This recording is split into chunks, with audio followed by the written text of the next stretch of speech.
Togon Temur, juga dikenal dengan nama kuilnya sebagai Kaisar Huizong dari Yuan, yang dianugerahkan oleh dinasti Yuan Utara, dan dengan nama Anumerta sebagai Kaisar Sun dari Yuan, yang dianugerahkan oleh dinasti Ming.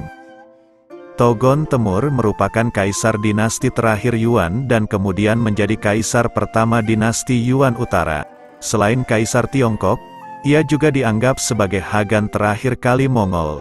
Ia adalah putra Kusala, Kaisar Mingzong. Selama tahun-tahun terakhir pemerintahannya, dinasti Yuan digulingkan oleh pemberontakan Turban Merah, yang mendirikan dinasti Ming. Meskipun istana Yuan di bawah pemerintahannya tetap menguasai Tiongkok Utara dan dataran tinggi Mongolia, rezim Yuan yang tersisa dikenal sebagai Yuan Utara dalam historiografi. Kaisar Huizong adalah seorang murid Buddha dari Karmapa, kepala aliran Karma Kagyu dari Buddhisme Tibet, dan dianggap sebagai inkarnasi sebelumnya dari Taisi Tupa.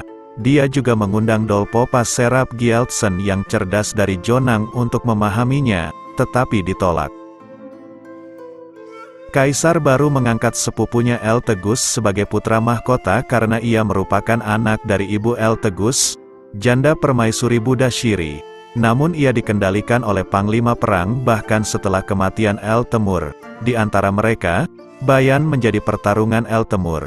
Ia menjabat sebagai menteri sekretariat dan menumpas pemberontakan putra El Temur, Tang Qise. Selama pemerintahannya yang lalim, ia melakukan beberapa pembersihan dan juga menangguhkan sistem ujian kekaisaran. Ketika Togon Temur mencoba mengangkat Nyonya Qi menjadi istri kedua, yang bertentangan dengan praktik standar yang hanya mengambil istri kedua dari klan Mongol. Hal ini menimbulkan penolakan di istana terhadap promosi yang belum pernah terjadi sebelumnya bagi seorang wanita Korea sehingga dia terpaksa mundur. Pada tahun 1339, ketika Nyonya Qi melahirkan seorang putra, yang diputuskan oleh Togon Temur sebagai penggantinya, ia akhirnya dapat menjadikan Nyonya Qi sebagai istri kedua pada tahun 1340. Ketika Togon Temur semakin dewasa, dia tidak menyukai pemerintahan otokratis Bayan. Pada tahun 1340 ia bersekutu dengan keponakannya Bayan, Tohtoa, yang berselisih dengan Bayan, dan mengusir Bayan melalui kudeta. Dia juga mencopot Eltegus dan permaisuri Buddha Shiri dari istana. Dengan bantuan Tohtoa, ia juga berhasil membersihkan pejabat-pejabat yang mendominasi pemerintahan. Dengan dipecatnya Bayan, Tohtoa merebut kekuasaan istana. Pemerintahan pertama jelas menunjukkan semangat baru yang segar.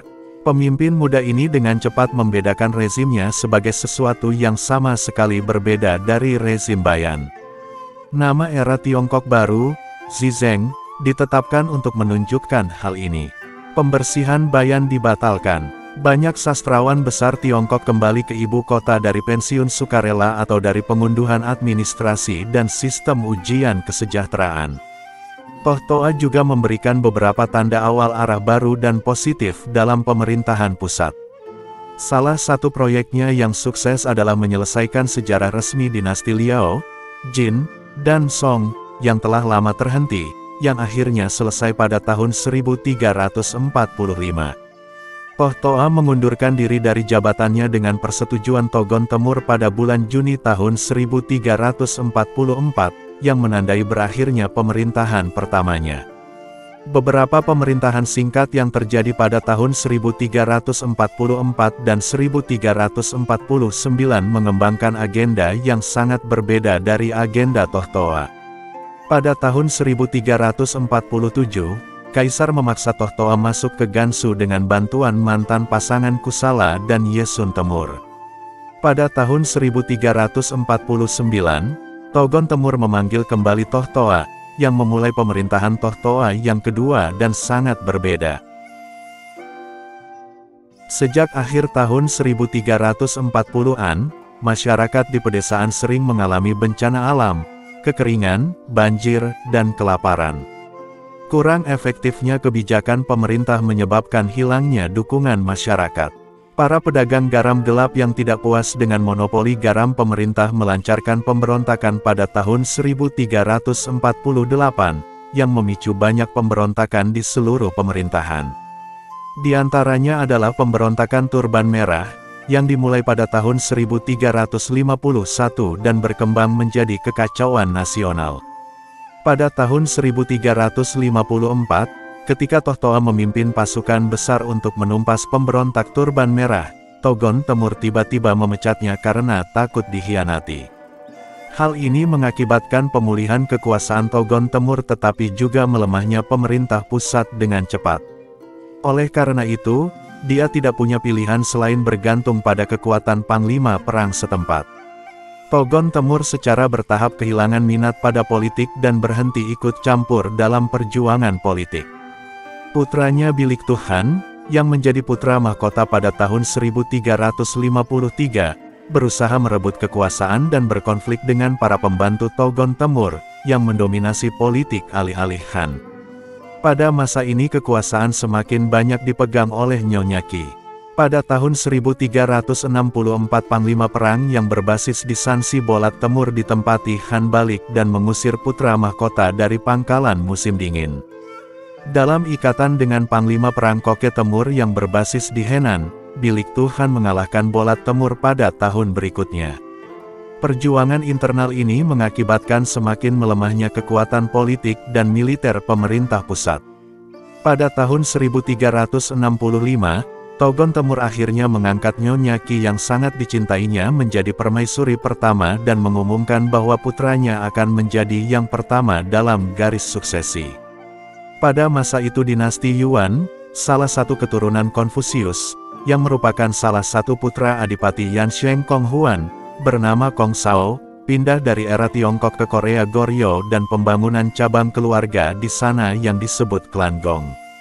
Khufu setelah menikah dengan seorang wanita Korea pada masa pemerintahan Togon Temur. Pada tahun 1369 ketika Sangdu juga jatuh di bawah pendudukan Ming, Togon Temur melarikan diri ke utara menuju Yingchang, yang terletak di Mongolia. Dia meninggal di sana pada tahun 1370. Togon Temur adalah Kaisar Yuan Tiongkok yang berumur paling lama setelah Kublai Han.